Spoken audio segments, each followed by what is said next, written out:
Vous faites bien de suivre la télévision rwandaise. Bienvenue à cette grande édition du journal en français avec à la présentation Jean Damascène Manishimwe et sans transition le développement de ce journal. Le président de la République, Paul Kagame, indique que tous les humains sont égaux devant Dieu et que personne ne devrait se sentir supérieur aux autres. Le chef de l'État s'est exprimé ce dimanche à Kigali à l'occasion des prières pour le Rwanda et d'actions de grâce pour les réalisations enregistrées par le pays dans le passé. Le président Kagame a montré que la paix est un besoin fondamental, aussi bien pour la vie de l'individu que pour celle de la nation en général. Amahoro ari mu mitima yacu. La paix réside dans nos cœurs, caractérise nos relations à l'intérieur de notre pays, le Rwanda, et se trouve dans ses relations avec les autres pays.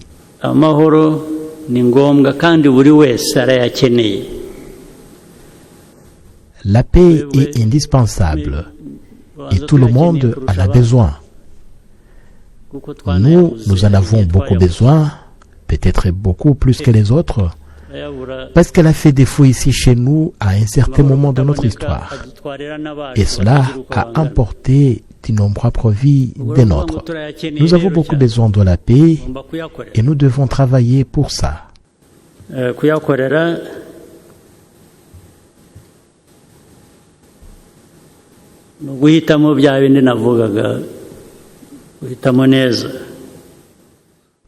Œuvrer pour la paix, c'est faire d'abord un bon choix et être fort pour se défendre si jamais tu es attaqué. C'est beaucoup travailler avec les moyens dont tu disposes.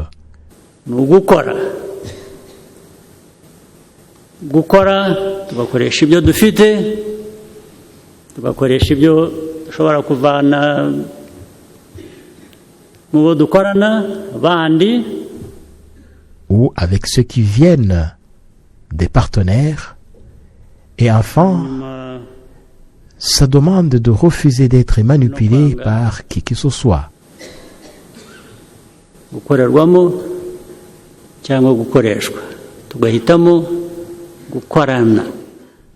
En préférant plutôt travailler avec les autres dans le respect mutuel. Le respect ne doit pas être à sens unique. Il est réciproque.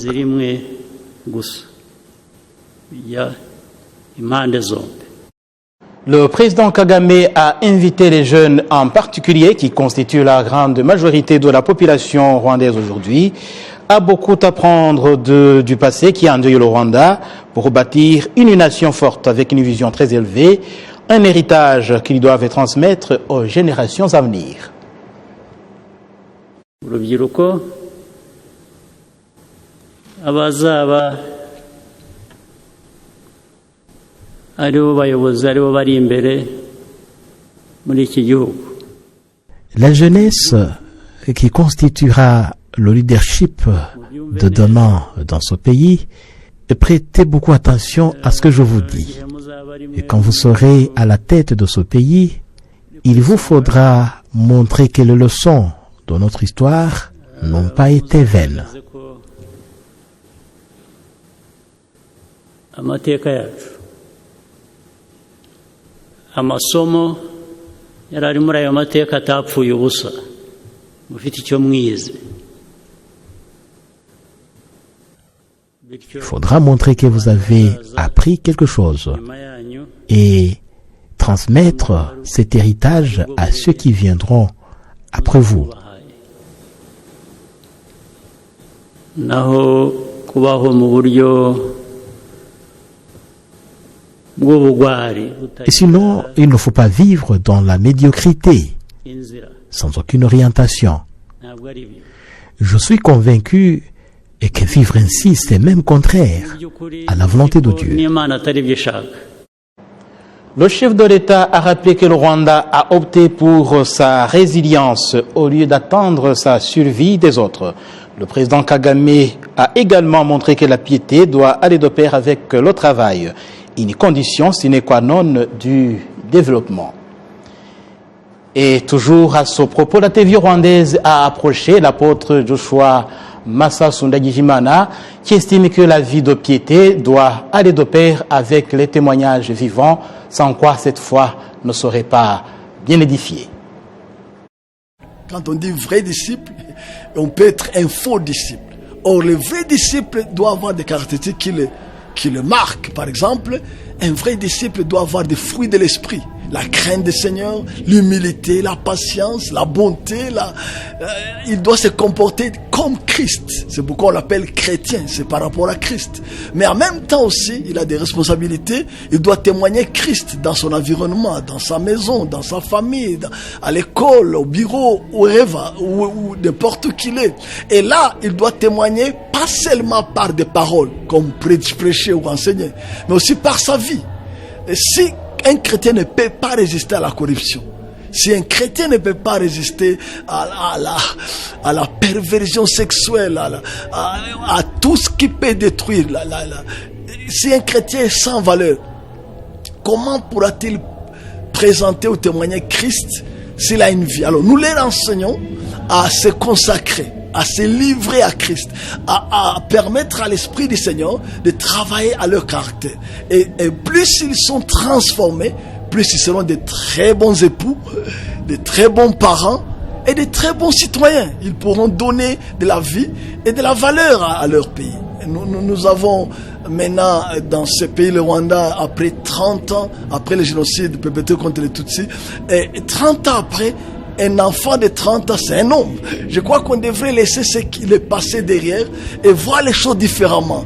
S'élever et être des personnes solutions au lieu d'être des problèmes, des hommes problèmes. Des gens à qui l'Église peut compter, la nation peut compter et le monde qui est en déchéance peut compter aussi.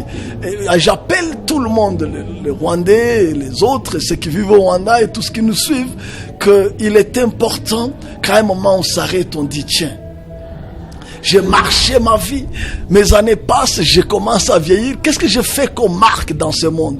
Jusqu'où je donne vie, jusqu'où je suis la réponse aux problèmes et aux défis que le monde fait face.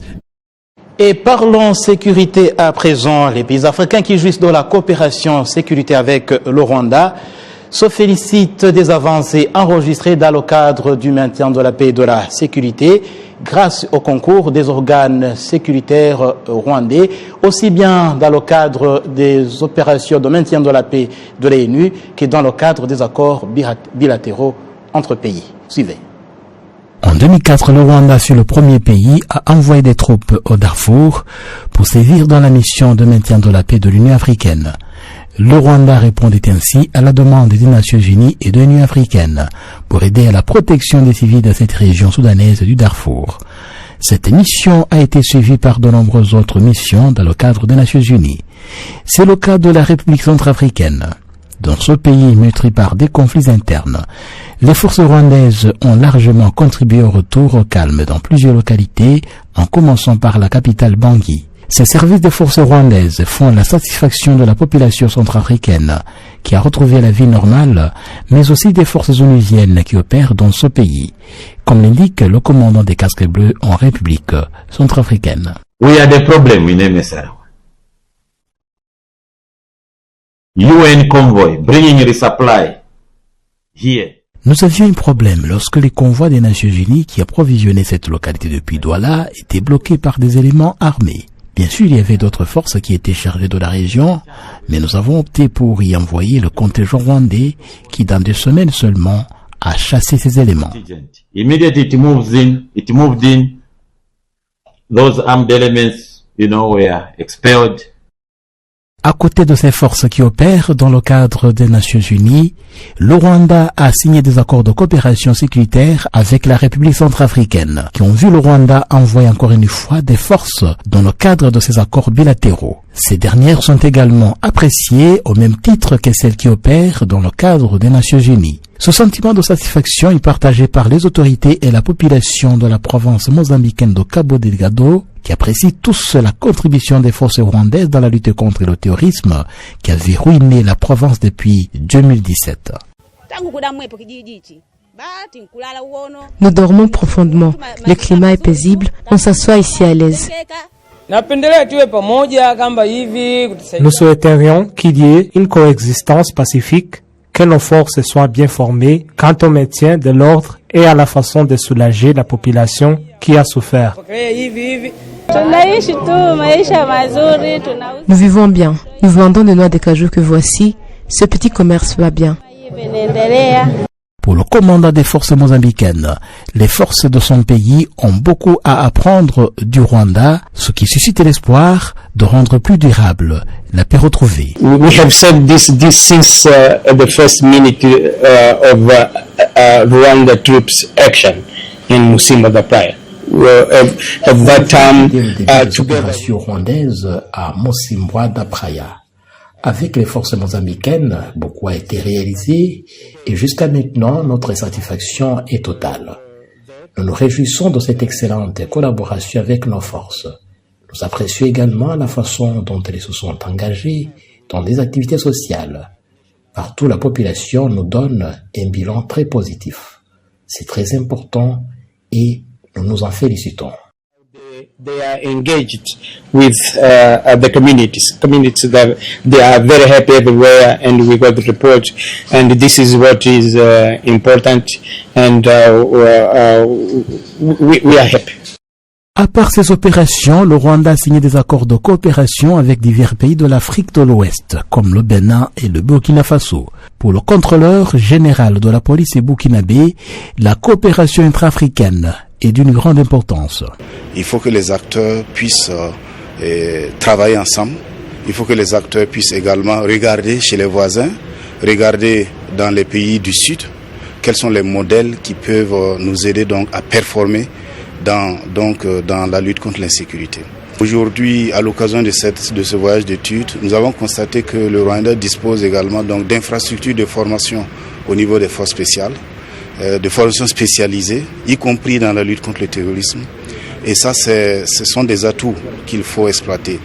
Le Rwanda, qui est très apprécié en République centrafricaine pour avoir contribué à ramener la paix dans plusieurs régions, tout comme il a combattu les djihadistes dans la région de Cabo Delgado dans le nord du Mozambique. Et pour certains analystes, un modèle d'une coopération sud-sud réussie, susceptible d'aider les pays africains en particulier à développer eux-mêmes le continent avant de miser sur l'assistance étrangère. Et parlant sécurité toujours, avec moi sur ce plateau Damien Zone. Damien, bonjour et bienvenue à la grande édition de la télévision rwandaise. Merci beaucoup de m'avoir invité.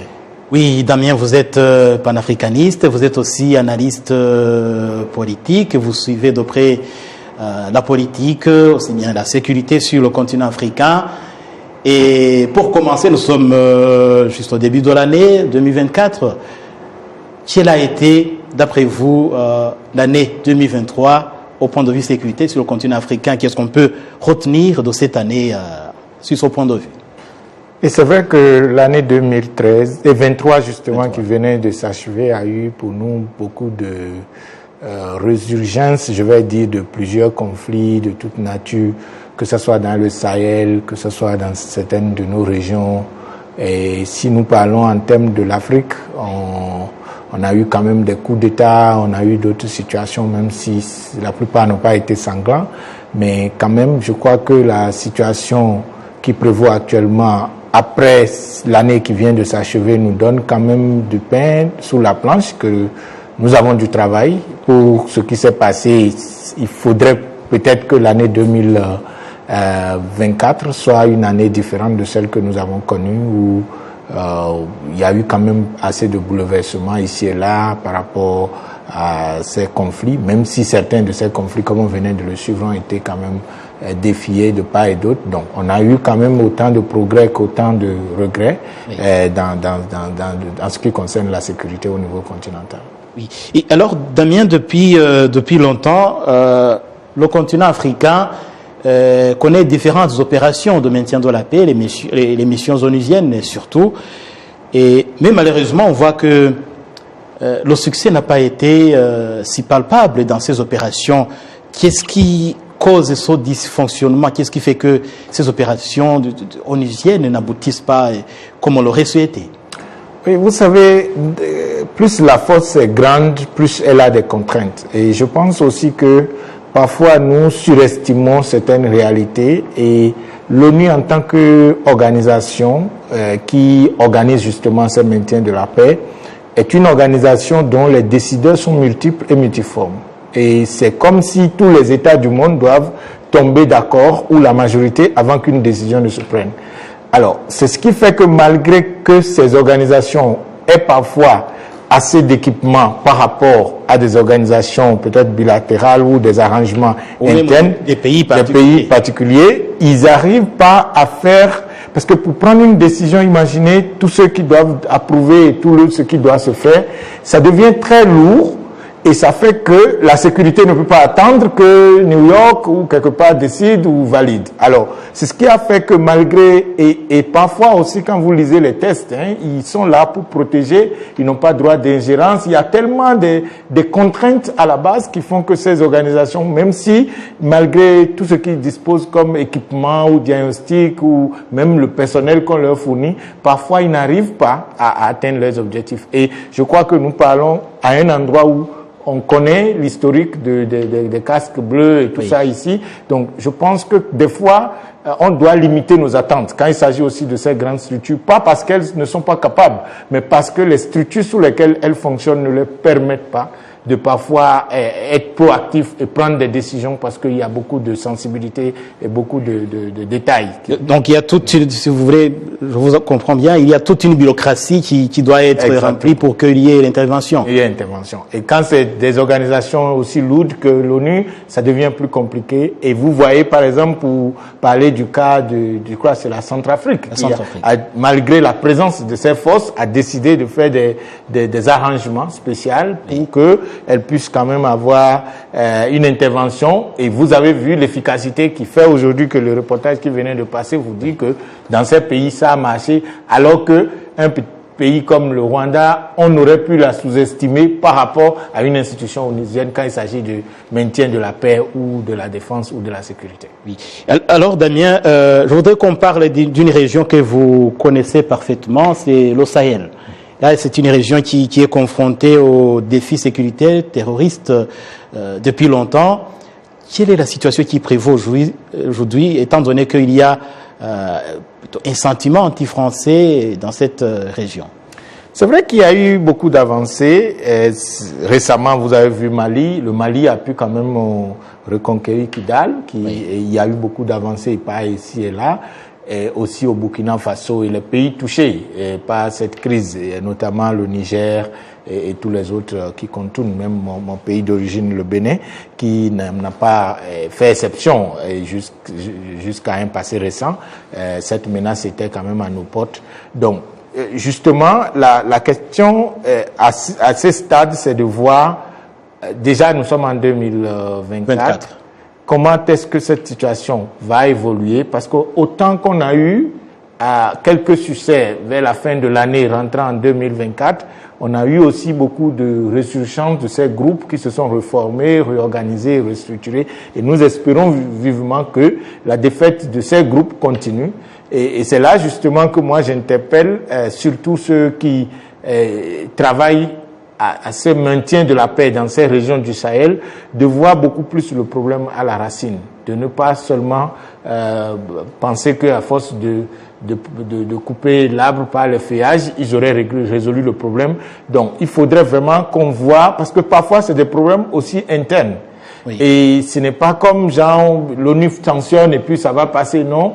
Les causes réelles de ces problèmes, la pauvreté, certaines populations qui se sentent oubliées ou peut-être abandonnées. Et ça dire que on peut dire que ces groupes-là terroristes profitent de certaines défaillances. Exactement. Et c'est ça qui fait que les acteurs qui opèrent, le fait qu'ils n'ont pas le temps ou parfois qu'ils n'arrivent pas à aller à la racine de ce problème, de voir comment est-ce que les problèmes réels comme quelqu'un qui a faim, qu'on peut manipuler. Parce que qui sont ceux qui sont recrutés par ces terroristes? C'est les gens qui sont indigents pour la plupart.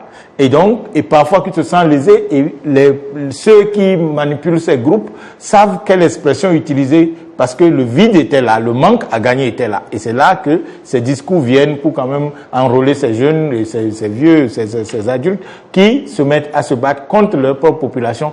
Et généralement, ceux qui sont en haut, qui tirent les ficelles, ne sont pas les vraies victimes. Malheureusement, c'est les femmes et les enfants qui sont massacrés dans ces combats. Oui, Damien, en tout cas, merci pour votre éclairage. On espère que cette année 2024, le continent africain va beaucoup mieux respirer paix et sécurité.